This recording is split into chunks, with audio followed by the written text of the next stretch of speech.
গত ক্লাসে আমি বলেছিলাম যে এই পৃথিবীতে 4 লক্ষ উদ্ভিদের নাম করা হয়েছে, ব্যাখ্যা দেওয়া হয়েছে এবং গত ক্লাসে আমি বলেছিলাম 13 লক্ষ প্রাণী প্রজাতি, 4 লক্ষ উদ্ভিদ প্রজাতির বর্ণনা এই পৃথিবীতে দেয়া হয়েছে, মানে 17 লাখ জীবের ব্যাখ্যা দেওয়া হয়েছে এই পৃথিবীতে। ভবিষ্যতে যদি বর্ণনা শেষ করা যায় সংখ্যাটা দাঁড়াবে 1 কোটিতে প্রায়। এখন আমরা গত ক্লাসে শ্রেণীবিন্যাস করার একটা ইতিহাস শিখেছি। ইতিহাসটা এমন, গত ক্লাসে আমরা ইতিহাস শুনেছি যে এই পৃথিবীতে কত জীব, কত ধরনের জীব আছে। প্রথমে আমরা গেলাম বিজ্ঞানী ক্যারোলাস লিনিয়াসের কাছে। উনি আমাদেরকে বলল যে পৃথিবীতে 2 ধরনের জীব, উদ্ভিদ আর প্রাণী, আর কিছু নাই। পৃথিবীতে 2 ধরনের জীব, উদ্ভিদ আর প্রাণী, বিজ্ঞানী ক্যারোলাস লিনিয়াস বলল। তারপরে আমরা এই শ্রেণীবিন্যাস ক্যারোলাস লিনিয়াসের এই ধারণা টিকেছিল 1700 শতাব্দী থেকে 1950 সাল পর্যন্ত। তারপর আসলো বিজ্ঞানী আরএইচ হুইটেকার। উনি জীবজগৎকে ভাগ করে ফেললো 5 ভাগে: মোনেরা, প্রোটিস্টা, ফাঙ্গাই, প্ল্যান্টি, অ্যানিমেলিয়া। যারা নতুন আছো তাদের বুঝতে একটু কষ্ট হবে, তাদেরকে আমি অনুরোধ করব গ্রুপে প্রথম ক্লাসের ভিডিওটা রেকর্ড করা আছে, তোমরা পেছনে ওই ভিডিওটা দেখে নিলে তোমাদের আজকের পড়াটা বুঝতে সুবিধা হবে। সুতরাং আজকে যারা ক্লাস করছো ক্লাস করো, নতুন যারা আছো তারা আগের ভিডিওটা দেখে নিবা, গ্রুপে দেয়া আছে, তাহলে তোমাদের পড়াটা বুঝতে সুবিধা হবে। এখন মনোযোগ দিয়ে লক্ষ্য করো, বিজ্ঞানী হুইটেকার এই পৃথিবীতে 5 ধরনের জীবের কথা বললো: মোনেরা, Protista, fungi, plenty, Animalia. Margulis সাহেব বলেছে যে পৃথিবীতে যে 5টা রাজ্য আছে, মোনেরা, প্রোটিস্টা, ফাঙ্গাই, প্ল্যান্টি, এদেরকে আবার সাজাতে হবে 2টি সুপার কিংডমে। তাহলে 17 লক্ষ জীব বর্তমানে খুঁজে পাওয়া গিয়েছে, ভবিষ্যতে ব্যাখ্যা শেষ হলে দাঁড়াবে 1 কোটি। এদের সবাইকে সাজিয়ে ফেলা হয়েছে, এদের সবাইকে ভাগ করে ফেলা হয়েছে 2 ভাগে। তাহলে বিজ্ঞানী মার্গুলিস পৃথিবীর পুরা জীবকুলকে, এই পৃথিবীতে যত জীব আছে তাদেরকে 2টি ভাগে ভাগ করে ফেলেছে, 2টি সুপার কিংডমে ভাগ করেছে। একটি হচ্ছে প্রোক্যারিওটা, আরেকটা হচ্ছে ইউক্যারিওটা। এখন আমি তোমাদের এই প্রোক্যারিওটা, ইউক্যারিওটার একটা কথা গত ক্লাসে বলেছিলাম। প্রোক্যারিওটা মানে হচ্ছে আদি কোষ বা অনুন্নত জীব, আর ইউক্যারিওটা মানে হচ্ছে প্রকৃত কোষ বা উন্নত জীব। তাহলে প্রোক্যারিওটা মানে হচ্ছে আদি কোষ বা অনুন্নত জীব, আর ইউক্যারিওটা মানে হচ্ছে প্রকৃত কোষ বা উন্নত জীব। তাহলে আমি সুপার কিংডম 1 প্রোক্যারিওটার মধ্যে বলতে চাই, প্রোক্যারিওটা এটা হচ্ছে আদি কোষ বা অনুন্নত জীব, আর ইউক্যারিওটা মানে হচ্ছে প্রকৃত কোষ বা উন্নত জীব। কোষের মস্তিষ্ক নিউক্লিয়াস বা কোষের মেইন বস্তু নিউক্লিয়াস তুমি বুঝে গেছো আজকে। তাহলে কোষের মেইন বস্তুটা নিউক্লিয়াস তোমরা আজকে বুঝে গিয়েছো। এখন কথা হচ্ছে এই যে কোষের মেইন মস্তিষ্ক নিউক্লিয়াস, কোষের মেইন বস্তু নিউক্লিয়াস, প্রত্যেকটা কোষের সেন্টার নিউক্লিয়াস, প্রত্যেকটা কোষের তথ্য দেয় নিউক্লিয়াস। একটা কোষ এখন কি করবে, একটা কোষ এখন কি করবে তা বলে দেয় তার নিউক্লিয়াস। এই নিউক্লিয়াস যার আদি মানে অনুন্নত নিউক্লিয়াস, যার নিউক্লিয়াস অনুন্নত তাকে বলা হয় আদি কোষ। যার নিউক্লিয়াস উন্নত, যার নিউক্লিয়াস সুগঠিত, যার নিউক্লিয়াস সুন্দর তাকে বলা হয় প্রকৃত কোষ। যার নিউক্লিয়াসটা অনুন্নত, যার নিউক্লিয়াসটা আদি তাকে বলা হয় প্রোক্যারিওটা, আর যার নিউক্লিয়াসটা সুন্দর তাকে বলা হয় ইউক্যারিওটা। তোমাদের ধরো করোনা ভাইরাসের ভ্যাকসিন দিয়ে স্কুল যখন খুলে দিল, তখন কিছু ছেলে মেয়ে দেখা গেল ক্লাস 8 এর ময়লা ড্রেসটা পরেই স্কুলে চলে গিয়েছে। এতদিন পরে হঠাৎ করে স্কুল খুলে দিবে কেউ বুঝতে পারেনি, তাই ক্লাস 8 এর ময়লা ড্রেসটা পরে চলে গিয়েছে। ক্লাস 8 এর ময়লা ড্রেস পরে কিছু ছেলে মেয়ে এসেছে, ময়লা এখান দিয়ে ছেঁড়া ওইখান দিয়ে দাগ দেওয়া, এরকম ময়লা একটা ড্রেস পরে এসেছে। এবং কিছু স্টুডেন্ট দেখা গিয়েছে নতুন ড্রেস বানিয়ে সুন্দর করে ঝকঝকে সাদা ড্রেস পরে মণিপুর স্কুলে গিয়েছে। এখন স্যার যেই ছেলেটা ময়লা ড্রেস পরে এসেছে সেই ছেলেকে বলবে, তুমি হচ্ছ আদি ছেলে, অনুন্নত ছেলে, তুমি হচ্ছ প্রোক্যারিওটা, কারণ তোমার ড্রেসগুলো ময়লা নোংরা এবং তোমার ড্রেসটা হচ্ছে আদি নিউক্লিয়াস বিশিষ্ট, মানে তোমার ড্রেসটা হচ্ছে অনেক আগের, এজন্য অনুন্নত এই ড্রেস পরে এসেছো বলে তুমি অনুন্নত জীব। আর যেই ছেলেটা সুন্দর ড্রেস পরে এসেছে তার তো হচ্ছে সুন্দর ড্রেস, তাহলে সে প্রকৃত বা উন্নত জীব। তাহলে এখানে কিম সৃষ্টি আইডি থেকে একটা প্রশ্ন এসেছে, ভালো একটা প্রশ্ন করে বসেছে ও। এখানে প্রশ্নটা হচ্ছে ক্যারোলাস লিনিয়াস যে দুই ধরনের জীব আবিষ্কার করেছে, উদ্ভিদ আর প্রাণী। এখানে ওর প্রশ্ন হচ্ছে যে 1700 সালে এই ঘটনাটা ক্যারোলাস লিনিয়াস আবিষ্কার করলেও আমরা তো জানি বিজ্ঞানী জগদীশ চন্দ্র বসু 1901 সালে বলেছে যে গাছের প্রাণ আছে। এটা জগদীশ চন্দ্র বসু যদি 1901 সালে বলে তাহলে তার আগে ক্যারোলাস লিনিয়াস কিভাবে জানলো? তোমার প্রশ্নের উত্তর হচ্ছে গাছ যে একটা জীব, এটা অনেক আগে থেকেই মানুষ জানতো। এটা ক্যারোলাস লিনিয়াসের আগে থেকেই জানতো। ক্যারোলাস লিনিয়াস তা শুধু তার আগে থেকেই অনেকেই জানতো। জগদীশ চন্দ্র বসু গাছের মধ্যে যে স্পন্দন আছে, গাছ যে আঘাত পায়, কষ্ট পায়, গাছের যে হচ্ছে উদ্দীপনা আছে, এসব বিষয়গুলো বুঝতে পেরেছে। তোমরা ছোট ক্লাসে জগদীশ চন্দ্র বসু কি আবিষ্কার করেছে এত ডিটেইলস বলা সম্ভব হয়নি, এজন্য তোমাদেরকে বলেছে জগদীশ চন্দ্র বসু গাছের প্রাণ আছে এটা আবিষ্কার করেছে। অ্যাকচুয়ালি জগদীশ চন্দ্র বসু গাছের প্রাণ আছে এটা আবিষ্কার করেনি।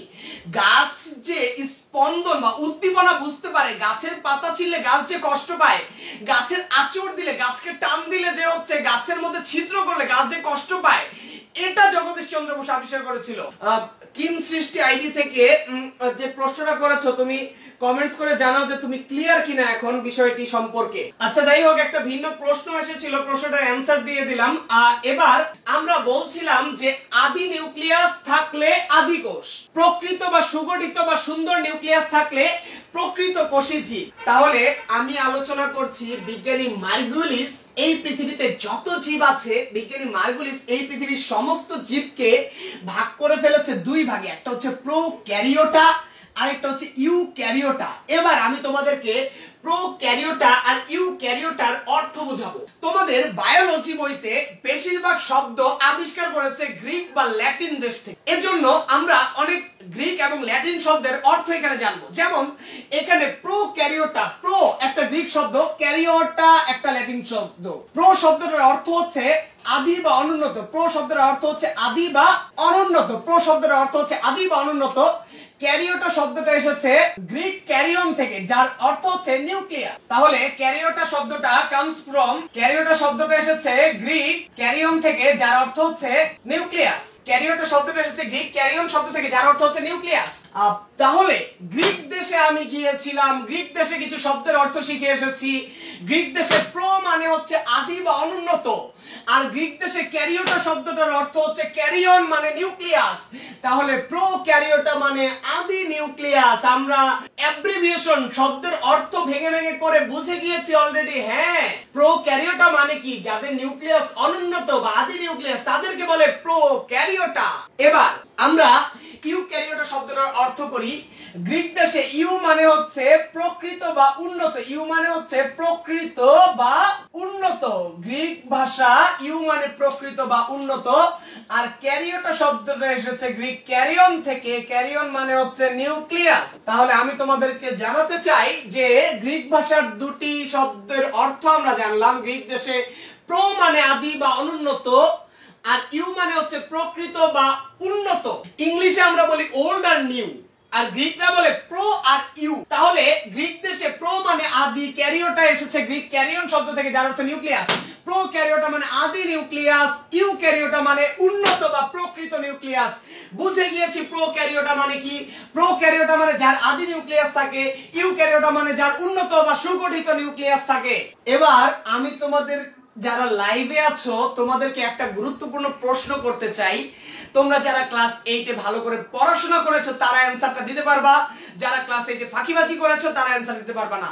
প্রশ্নের অ্যানসারটা দ্রুত লিখে ফেলবা। আমি বলতে চাই একটা আদর্শ নিউক্লিয়াস কয়টি অংশ নিয়ে গঠিত, তাদের নাম কি? যারা জানো দ্রুত কমেন্টস করে জানাও যে একটি আদর্শ কোষের নিউক্লিয়াস কয়টি অংশ নিয়ে গঠিত এবং কি কি। চারটি অংশের নাম লিখলে আরো ভালো হতো।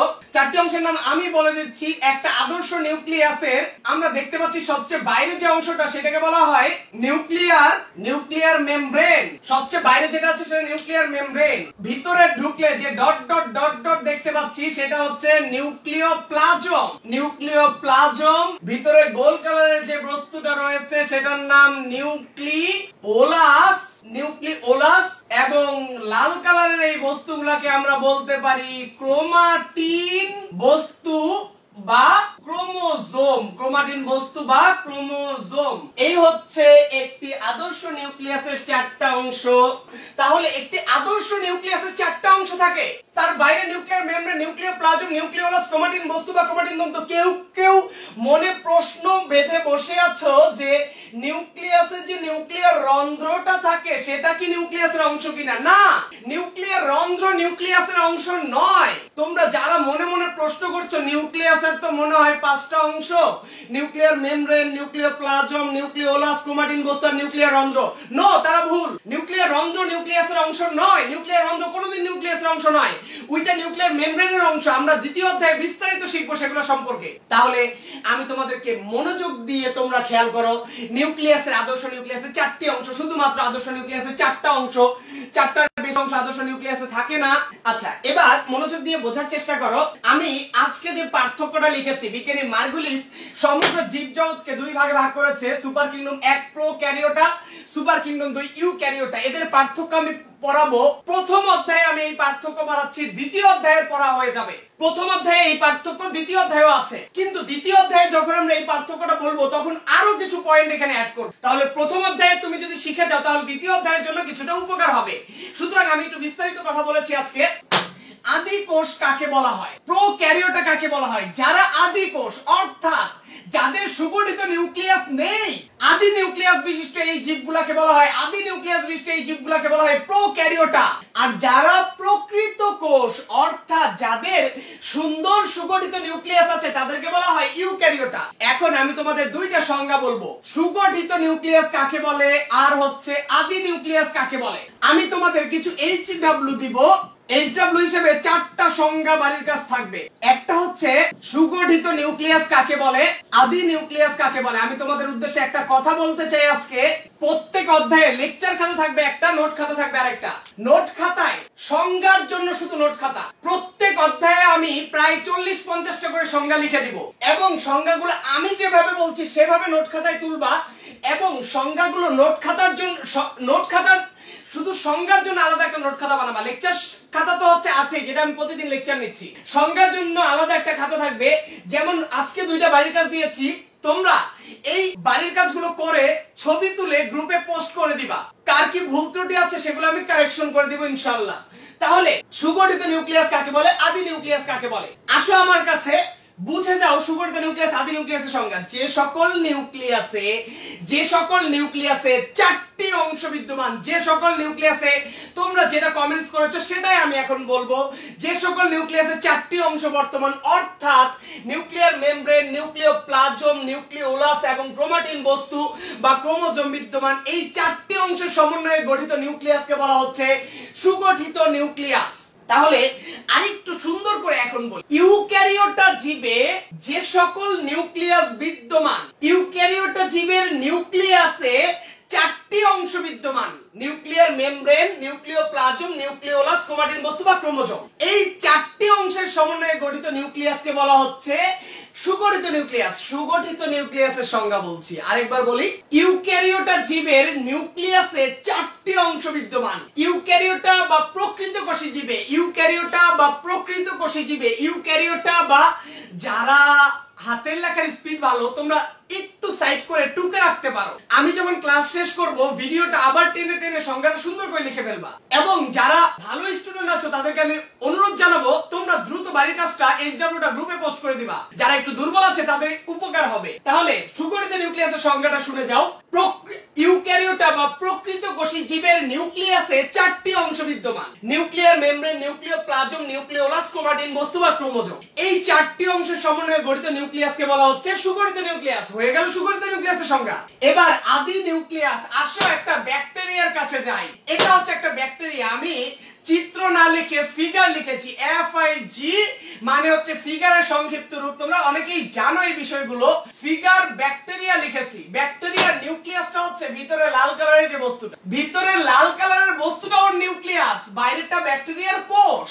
তাহলে ওর নিউক্লিয়াসটা এতটাই অনুন্নত, শুধুমাত্র ক্রোমাটিন বস্তু বা ক্রোমোজোম। দেখো ব্যাকটেরিয়ার নিউক্লিয়াসটা এতই গরিব, ওর নিউক্লিয়াসটা এতই গরিব, ওর নিউক্লিয়াসে কিচ্ছু নাই, শুধু ক্রোমাটিন বস্তু বা ক্রোমোজোম।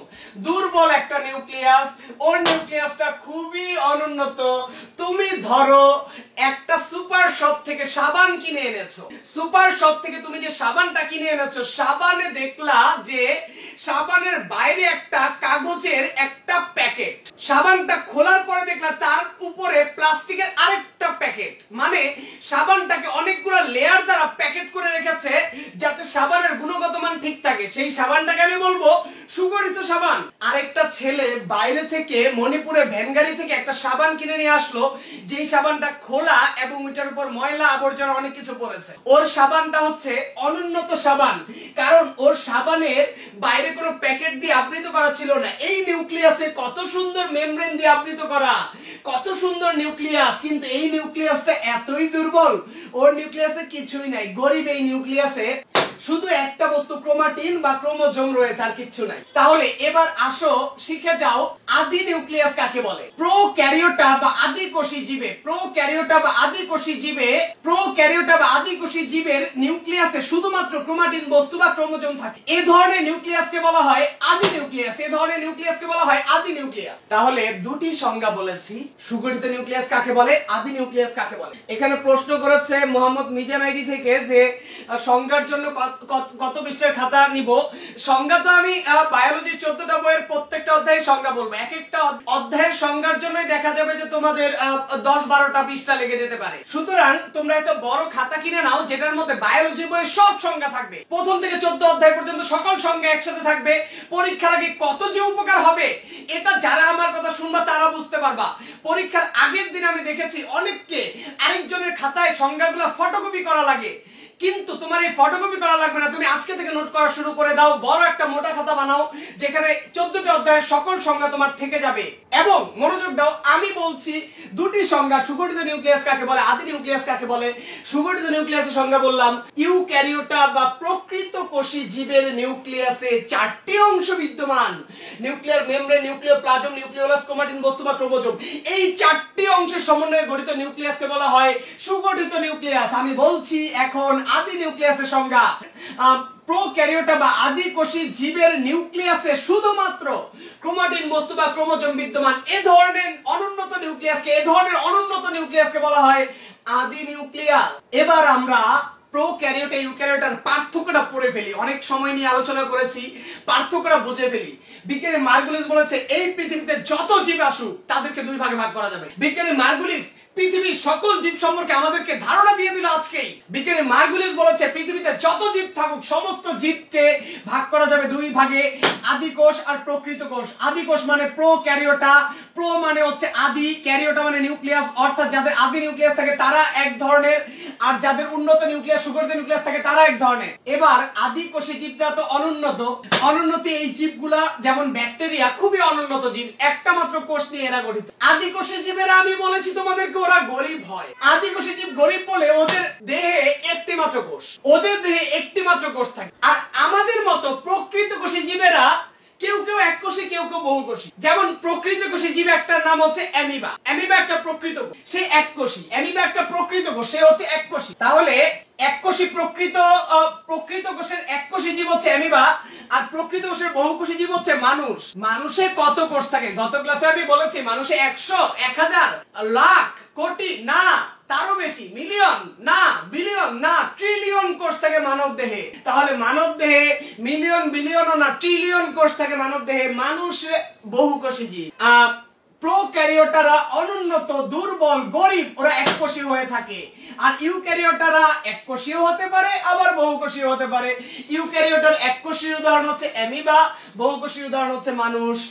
প্রোক্যারিওটা এই সুপার কিংডমে যে জীবগুলো আছে সবাই আণুবীক্ষণিক, মানে অনুবীক্ষণ যন্ত্র ছাড়া কাউকে দেখা যায় না। প্রোক্যারিওটা হচ্ছে আণুবীক্ষণিক, অনুবীক্ষণ যন্ত্র ছাড়া কাউকে দেখা যায় না, অর্থাৎ এদেরকে খালি চোখে দেখতে পারবো না।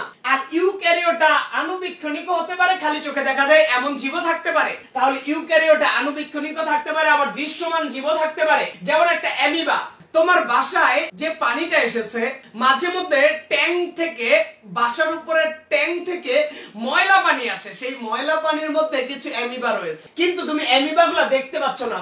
এর মানে অ্যামিবা আনুবীক্ষণিক। কিন্তু মানুষ, আমি একটা মানুষ, তুমি আমাকে দেখতে পাচ্ছ সরাসরি খালি চোখে, তাহলে তুমি আমাকে যেহেতু দেখতে পাচ্ছ আমি দৃশ্যমান, তাহলে ইউক্যারিওটাতে আনুবীক্ষণিক জীব আছে, দৃশ্যমান জীব আছে, কিন্তু প্রোক্যারিওটা শুধুমাত্র আনুবীক্ষণিক। আমি বলেছি প্রোক্যারিওটার অনুন্নত, যত অনুন্নত জীব তারা ভয়ে দলবদ্ধভাবে থাকে। প্রোক্যারিওটা মানে আদিকোষী এই জীবগুলা, অনুন্নত জীবগুলা দল বেঁধে একটা কলোনি আকারে থাকে। যেমন তোমরা দেখেছো আর্মিদের কলোনি দেখেছো, আর্মিদের যে কলোনি গুলো আছে, সেই সেনাবাহিনীদের যে কলোনি গুলো আছে, আমি দেখেছি সেই কলোনিতে, বিরাট কলোনিতে সব সেনাবাহিনী একসাথে দল বেঁধে থাকে। তাহলে ব্যাকটেরিয়ারা এরকম সেনাবাহিনীর মতো কলোনি আকারে দল বেঁধে একত্রে থাকে। আর আমরা উন্নত জীব চাইলে দলবদ্ধভাবে থাকি, চাইলে আমরা একা একা থাকি। যেমন এখন তোমরা একা একা বাস করছো, আবার মনে চাইলে যখন স্কুল খুলে যাবে দেখা যাবে 5-10টা ছেলে মেয়ে একত্রে দল বেঁধে বেঁধে চলা শুরু করবে। যখন স্কুল খুলে যাবে 5-10টা ছেলে মেয়ে একত্রে দল বেঁধে চলবে। তাহলে তখন বোঝা যায় যে ওরা দলবদ্ধভাবে বসবাস করতে পারে, আবার মনে চাইলে একাও হচ্ছে একদিন চলাফেরা করতে পারে। আমাদের ইচ্ছা, আমরা উন্নত তাই আমাদের ইচ্ছা মতো আমরা চলি। ওরা অনুন্নত চাই, ওরা হচ্ছে দলবদ্ধভাবে থাকে, আর উন্নতরা হচ্ছে চাইলে একা থাকে, চাইলে দলবদ্ধভাবে থাকে। গত ক্লাসে আমি বলেছিলাম যে প্রোক্যারিওটার মধ্যে একটি মাত্র রাজ্য আছে মনেরা, যেখানে ব্যাকটেরিয়া অবস্থান করে। আর ইউক্যারিওটাতে রাজ্য থাকতে পারে 4টা, যেমন প্রোটিস্টা, ফাঞ্জাই, প্ল্যান্টি, অ্যানিমেলিয়া। এখন পর্যন্ত আলোচনার মধ্যে কারো কোনো প্রশ্ন আছে কিনা কমেন্টস করে জানাও, তারপর আমি নেক্সট আরেকটি অংশ আলোচনা করব। এখানে মোহাম্মদ মিজান কোশ্চেন করলো যে 200 পৃষ্ঠার খাতা হলে চলবে কিনা। 200 পৃষ্ঠা নিতে পারো, 300 পৃষ্ঠা নিতে পারো, 300 পৃষ্ঠা নেওয়াটা সেফ মনে করি আমি। আচ্ছা, এখানে দেখা যাচ্ছে রুবি ফেরদৌসের কোনো প্রশ্ন নাই, সালেউদ্দিন আহমেদের কোনো প্রশ্ন নাই। মনোযোগ দিয়ে ফলো করো। আমি এখন আরো দুইটা বিষয়, আরো দুইটা এইচডব্লিউ দিব। আরো দুইটা এইচডব্লিউ হচ্ছে, দেখো আরো দুটি সংজ্ঞা বলছি। প্রোক্যারিওটা বা আদিকোষ কাকে বলে, ইউক্যারিওটা বা প্রকৃত কোষ কাকে বলে। মনোযোগ দিয়ে খেয়াল করবা। প্রোক্যারিওটা বা আদিকোষ, সবগুলা নিব। যে সকল জীবে আদি নিউক্লিয়াস বিশিষ্ট জীব, যে সকল জীবে নিউক্লিয়াস সুগঠিত নয়, যে সকল জীবে নিউক্লিয়াস সুগঠিত নয়, এককোষী আণুবীক্ষণিক কলোনিয়াল সেই জীবগুলোকে। আবার মনোযোগ দিবেন, প্রোক্যারিওটা বা আদিকোষ কাকে বলে। 2 থেকে 5 নম্বর পয়েন্ট, 2, 3, 4, 5, 2, 3, 4, 5 যোগ করে আমরা সংজ্ঞা বানাচ্ছি। তাহলে সংজ্ঞাটা বানাচ্ছি কিভাবে? 2, 3, 4, 5 যোগ দিয়ে, 2, 3, 4, 5 পয়েন্ট যোগ দিয়ে। যে সকল জীবের নিউক্লিয়াস সুগঠিত নয়, এককোষী আণুবীক্ষণিক কলোনিয়াল সেই জীবগুলোকে, এককোষী আণুবীক্ষণিক কলোনিয়াল সেই জীবগুলোকে বলা হয় প্রোক্যারিওটা বা আদিকোষী জীব। এবার আমরা বলবো ইউক্যারিওটার সংজ্ঞা। মনোযোগ দিবেন, 2, 3, 4, 5 যোগ করে। যে সকল জীবের নিউক্লিয়াস সুগঠিত, এককোষী বা বহুকোষী, আণুবীক্ষণিক এবং দৃশ্যমান একক বা কলোনি আকারে বসবাস করে, এ সকল জীবকে বলা হয় ইউক্যারিওটা বা প্রকৃত কোষী জীব। যে সকল জীবের নিউক্লিয়াস সুগঠিত এবং যারা এককোষী বা বহুকোষী উভয় ধরনের হতে পারে, এবং আণুবীক্ষণিক বা দৃশ্যমান উভয় প্রকার জীব দেখা যায়, যারা একা এবং কলোনি আকারে উভয় পাবে, একক এবং কলোনি উভয় আকারে বসবাস করতে পারে, তাদেরকে বলা হয় ইউক্যারিওটা বা প্রকৃত কোষী জীব। এসএসসি তে ভালো মার্কস পাবা, পার্থক্যে চিত্র আঁকবা। একটা গুরুত্বপূর্ণ নোট বলে দেই, সেটা লিখে নাও নিচে। পার্থক্যে চিত্র দিবা কিন্তু উদাহরণ দেয়া যাবে না। পার্থক্যে চিত্র দিবা কিন্তু উদাহরণ দেয়া যাবে না। উদাহরণ আমি দিয়েছি বোঝার সুবিধার জন্য। আমি 4টা সংজ্ঞা আরেকবার বলবো, তোমরা মনোযোগ দাও। ক্লাস শেষ হয়ে গেলে ভিডিওটা, রেকর্ড ভিডিওটা টেনে টেনে দেখে সংজ্ঞাগুলো নোট করবা। 4টা সংজ্ঞা লিখে ছবি তুলে গ্রুপে পোস্ট করে দিবা। সংজ্ঞা 4টা খেয়াল করো। সুগঠিত নিউক্লিয়াসের সংজ্ঞা বলছি, ইউক্যারিওটা বা প্রকৃত কোষী জীবের নিউক্লিয়াসের 4টি অংশ বিদ্যমান। ইউক্যারিওটা বা প্রকৃত কোষী জীবের নিউক্লিয়াসের 4টি অংশ বিদ্যমান। Nuclear membrane, nucleoplasm, nucleolus, chromatin বস্তু বা ক্রোমোজোম। এই 4টি অংশের সমন্বয়ে গঠিত নিউক্লিয়াসকে, এই 4টি অংশের সমন্বয়ে গঠিত নিউক্লিয়াসকে বলা হয় সুগঠিত নিউক্লিয়াস। আবার বলছি, ইউক্যারিওটা বা প্রকৃত কোষী জীবের নিউক্লিয়াসের 4টি অংশ বিদ্যমান। Nuclear membrane, nucleoplasm, nucleolus, chromatin বস্তু বা ক্রোমোজোম, এই চারটি অংশের সমন্বয়ে গঠিত নিউক্লিয়াসকে বলা হচ্ছে সুগঠিত নিউক্লিয়াস। আদি নিউক্লিয়াসের সংজ্ঞা বলছি, প্রোক্যারিওটা বা আদিকোষী জীবের নিউক্লিয়াসে শুধুমাত্র ক্রোমাটিন বস্তু বা ক্রোমোজোম বিদ্যমান। প্রোক্যারিওটা বা আদিকোষী জীবের নিউক্লিয়াসে শুধুমাত্র ক্রোমাটিন বস্তু বা ক্রোমোজোম বিদ্যমান, এই ধরনের নিউক্লিয়াসকে বলা হয় আদি নিউক্লিয়াস। প্রোক্যারিওটা বা আদিকোষী জীবের নিউক্লিয়াসে শুধুমাত্র ক্রোমাটিন বস্তু বা ক্রোমোজোম বিদ্যমান, এই ধরনের নিউক্লিয়াসকে বলে আদি নিউক্লিয়াস। এবার প্রোক্যারিওটা বা আদি কোষ কাকে বলে তার সংজ্ঞা বলছি, মনোযোগ দিবেন। যে সকল জীবের নিউক্লিয়াস সুগঠিত নয়, অর্থাৎ যারা এককোষী, আণুবীক্ষণিক এবং কলোনিয়াল বা দলবদ্ধ জীব, তাদেরকে বলা হয় প্রোক্যারিওটা বা আদিকোষী জীব। যে সকল জীবের নিউক্লিয়াস সুগঠিত নয়, অর্থাৎ যারা এককোষী, আণুবীক্ষণিক এবং কলোনিয়াল বা দলবদ্ধ আকারে বসবাস করে, তাদেরকে বলা হয় আদিকোষী জীব বা প্রোক্যারিওটা।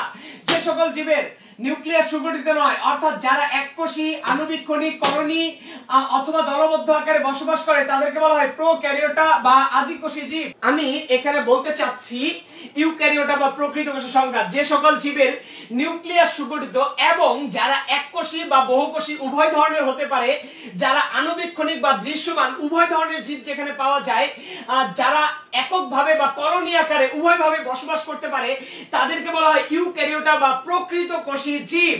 যে সকল জীবের নিউক্লিয়াস সুগঠিত, যারা এককোষী বা বহুকোষী উভয় ধরনের হতে পারে, যারা আণুবীক্ষণিক দৃশ্যমান উভয় ধরনের হতে পারে এবং যারা একক এবং কলোনি আকারে উভয়ভাবে বসবাস করতে পারে, তাদেরকে বলা হয় ইউক্যারিওটা বা প্রকৃত কোষী জীব। আমি আলোচনা করছি বিজ্ঞানী মার্গুলিসের জীব জগতের শ্রেণীবিভাগ। তোমাদের কারো কোনো প্রশ্ন থাকলে আজকের লেকচার থেকে কমেন্টস এর মাধ্যমে জানাতে পারো। পুরো টপিকটা আমি আরেকবার রিপিট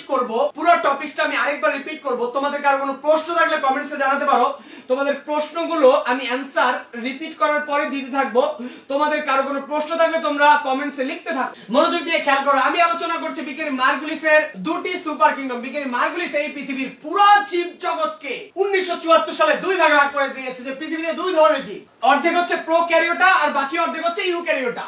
তাহলে এই পৃথিবীতে দুই ধরনের জীব আছে, প্রোক্যারিওটা বা আদি কোষ, ইউক্যারিওটা বা প্রকৃত কোষ। প্রো মানে হচ্ছে আদি বা অনন্য, তার ক্যারিওটা শব্দটা এসেছে গ্রিক ক্যারিয়ন মানে নিউক্লিয়াস থেকে। তাহলে প্রোক্যারিওটা মানে আদি নিউক্লিয়াস, ইউক্যারিওটা মানে প্রকৃত নিউক্লিয়াস। প্রোক্যারিওটা জীবরা আদি কোষ আর ইউক্যারিওটা জীবরা হচ্ছে প্রকৃত বা উন্নত কোষ। প্রোক্যারিওটা কারা? যাদের নিউক্লিয়াস সুগঠিত নয়, আদি নিউক্লিয়াস মানে নিউক্লিয়াস খুবই নিম্নমানের। আর ইউক্যারিওটা মানে হচ্ছে যাদের নিউক্লিয়াস সুগঠিত বা উন্নত নিউক্লিয়াস। প্রোক্যারিওটা জীবরা এতটাই গরিব, ওরা সব সময় এককোষী। আর ইউক্যারিওটা এককোষীও হতে পারে, বহুকোষীও হতে পারে। প্রোক্যারিওটা শুধুই আণুবীক্ষণিক, চোখে দেখা যাবে না, খালি চোখে দেখা যাবে না।